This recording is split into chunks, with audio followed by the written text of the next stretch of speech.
Hello friends, it's Miss Rebecca. I have a story for you. I think you all know how much I love Robert Munsch books. This one is called Angela's Airplane, and the illustrations are by Michael Martuchenko. So let's see what this Robert Munsch story is like. I'm sure some of you know it. Angela's father took her to the airport, but when they got there, a terrible thing happened. Angela's father got lost. Angela looked under airplanes and on top of airplanes and beside airplanes, but she couldn't find him any place.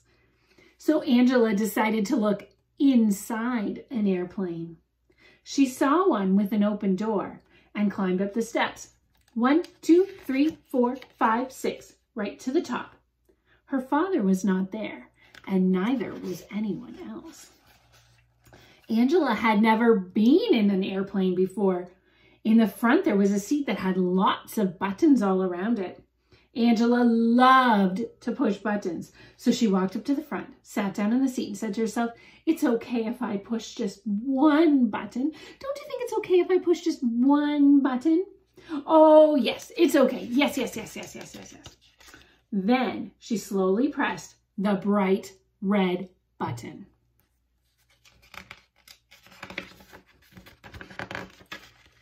Right away, the door closed. Angela said, "It's okay if I push just one more button. Don't you think it's okay if I push just one more button?" "Oh, yes, it's okay. Yes, yes, yes, yes, yes, yes." Slowly, she pushed the yellow button. Right away, the lights came on. Angela said, "It's okay if I push just one more button. Don't you think it's okay if I push just one more button?" "Oh, yes, it's okay. Yes, yes, yes, yes, yes, yes, yes." She pushed the green button. Right away, the motor came on. Vroom, vroom, vroom, vroom, vroom. Angela said, "Yikes!" and pressed all the buttons at once. The airplane took off and went right up into the air. When Angela looked out the window, she saw she was very high in the sky. She didn't know how to get down.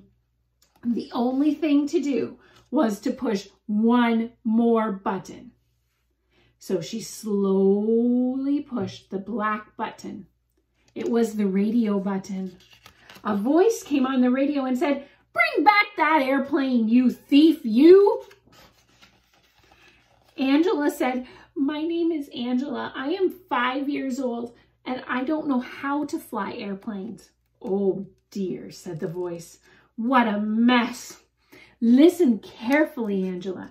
Take the steering wheel and turn it to the left." Angela turned the wheel and very slowly the airplane went in a big circle. It came back right over the airport. "Okay," said the voice. "Now pull back on the wheel."